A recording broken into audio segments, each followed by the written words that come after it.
नमस्कार जी, हम अफसर के घर में आ रखे हैं। कीर्तन है इधर, इनकी बालाजी जी हैं।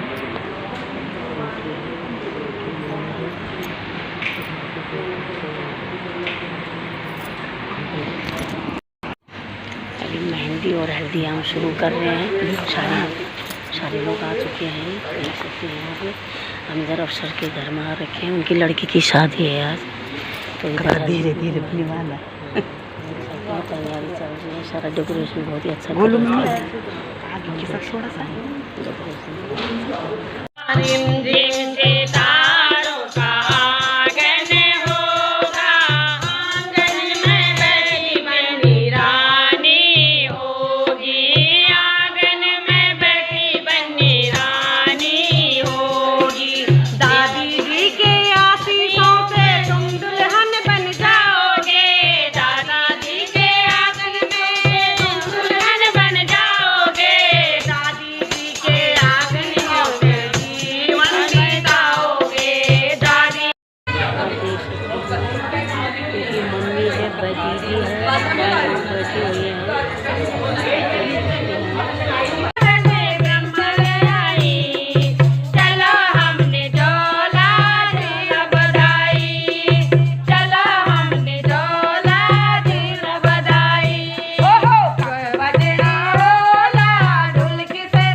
हमारा जो गाना बजाना था सारा ख़त्म हो चुका है। जितना गाया गा दिया। मैडम लोग खुश हैं, वो बहुत तारीफ कर रही थी हम लोगों की। आप देख सकते हैं कि मैडम जी हैं हमारे। अभी मैडम जी के साथ बैठे हुए हैं। ये वो हमारी मैडम हैं, उनकी बहन की शादी है। आप देख सकते हैं। एक बाद में सेल्फी लेंगे। लाइट अच्छी है।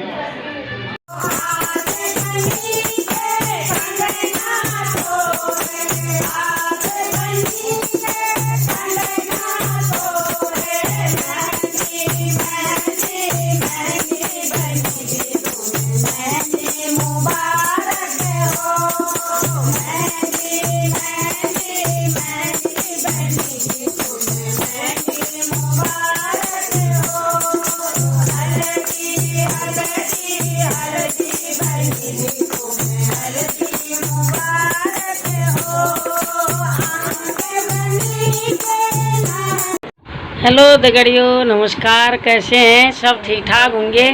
आप बट सावित्री का व्रत है, हम लोगों ने आप व्रत रखा हुआ है। हमने थोड़ा छोटी सी एक और इसमें ब्लॉग बना लेते हैं, एक झलक ये भी दिखा देंगे। अभी ये तैयार हो रहे हैं। बहुत ही बढ़िया आपने बोला, ये तैयार हो रहे हैं। आप सभी को बहुत बहुत शुभकामनाएं बट सावित्री की। आप सभी का सुहाग बना रहे, खुश रहो, अमर रहो, अजर रहो, राधे राधे। ये सब बैठे हुए, अब चलते हैं पूजा करने कि अपना पति के लिए हुआ सुहागन जो औरत रहते हैं उनके लिए व्रत है। अब जाते हैं, पूजा करके आते हैं। अभी जा रहे हैं पूजा करने के लिए। ये तीनों जा रहे हैं, चारों जा रहे हैं। तीन हो रहे हैं करके चौथा कर रहे हो। अभी हम पूजा कर रहे हैं यहाँ पर बट सावित्री की। और मम्मी यहाँ पे पूजा कर रही है।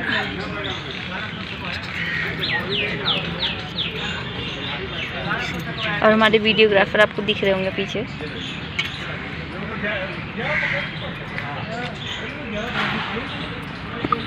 और ये वीडियोग्राफर की धर्मपत्नी जो यहाँ पर काम में लगी हुई है, कांटे लगाने में लगी हुई है।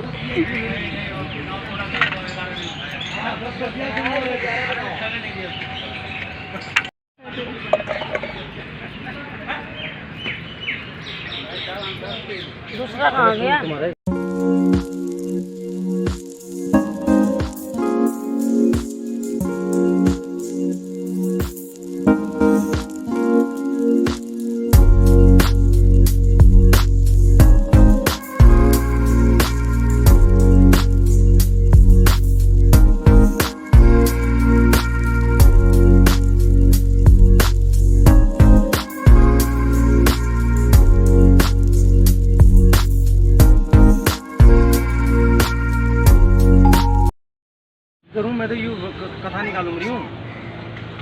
बात कर, ये कर दे।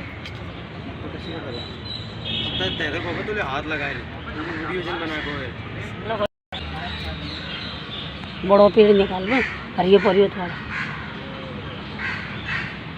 दिख तो है कितना अच्छा लग रहा है। बड़ा सा बट का पेड़ पार्क में आए हैं हम पूजा करने, क्योंकि सबसे नज़दीक यही पेड़ है। पेड़ तो बहुत है बट सबसे नज़दीक यही वाला है।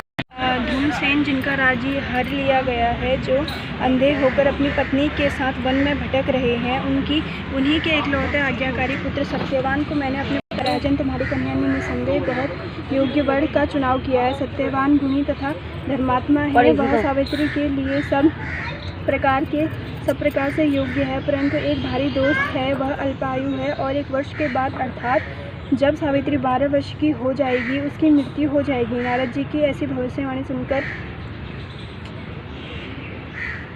राजा ने अपनी पुत्री को कोई अन्य वर खोजने के लिए कहा। इस पर सावित्री ने कहा, पिताजी, आर्य कन्याएं जीवन में एक ही बार अपने पति का चयन करती है। मैंने भी सत्यवान को मन से अपना पति स्वीकार कर लिया है। अब चाहे वह अल्पायु हो या दीर्घायु, मैं किसी अन्य को अपने हृदय में स्थान नहीं दे सकती। सावित्री ने आगे कहा, पिताजी, आर्य कन्याएं अपना पति एक बार चुनती है, राजा एक बार ही आज्ञा देते हैं, पंडित एक बार ही प्रतिज्ञा करते हैं तथा कन्यादान भी एक बार ही किया जाता है। अब चाहे जो हो, सत्यवान ही मेरा पति होगा। सावित्री के ऐसे दृढ़ वचन सुनकर राजा अशोपति ने उसका विवाह सत्यवान से कर दिया। सावित्री ने नारद जी से अपने पति की मृत्यु का समय ज्ञात कर लिया। सावित्री अपने पति और सास ससुर की सेवा करती हुई वन में रहने लगी। समय बीतता गया और सावित्री 12 वर्ष की हो गई।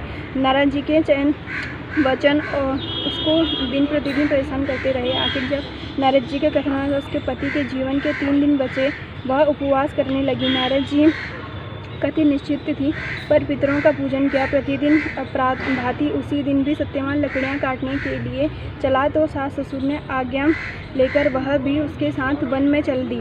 वन में सत्यवान ने सावित्री को मीठे मीठे फल लाकर दिए और स्वयं एक वृक्ष पर लकड़ियां काटने के लिए चढ़ गया। वृक्ष पर चढ़ते ही सत्यवान के सिर से असहनीय पीड़ा होने लगी। वह वृक्ष से नीचे उतर गया। सावित्री ने उसे पास के बड़ के वृक्ष के नीचे लिटाकर सिर अपनी गोद में रख लिया। सावित्री का हृदय कांप रहा था। तभी उसने दक्षिण दिशा से यमराज को आते देखा। यमराज और उसके दूत धर्मराज सत्यवान के जीवन को लेकर चल दिए, तो सावित्री भी उनके पीछे चल पड़ी। पीछा करती सावित्री को यमराज ने समझाकर वापस लौट जाने को कहा, परंतु सावित्री ने कहा, हे यमराज, पत्नी के पतित्व की सार्थकता इसी में है कि वह पति का छाया के समान अनुसरण करे। पति के पीछे जाना ही स्त्री धर्म है। पतिव्रत के प्रभाव से और आपकी कृपा से कोई गति नहीं रोक सकता है। यह मेरी मर्यादा है, इसके विरुद्ध कुछ भी बोलना आपके लिए शोभनीय नहीं है। सावित्री के धर्मयुक्त वचनों से प्रसन्न होकर यमराज ने उसके पति के प्राणों के अतिरिक्त पूजा करके जा रहे हैं। अभी पूजा हो गई, बड़ सावित्री का व्रत था। पूजा करके आ चुके हैं। अब घर जाके थोड़ा फल फूल खा लेंगे। व्रत है।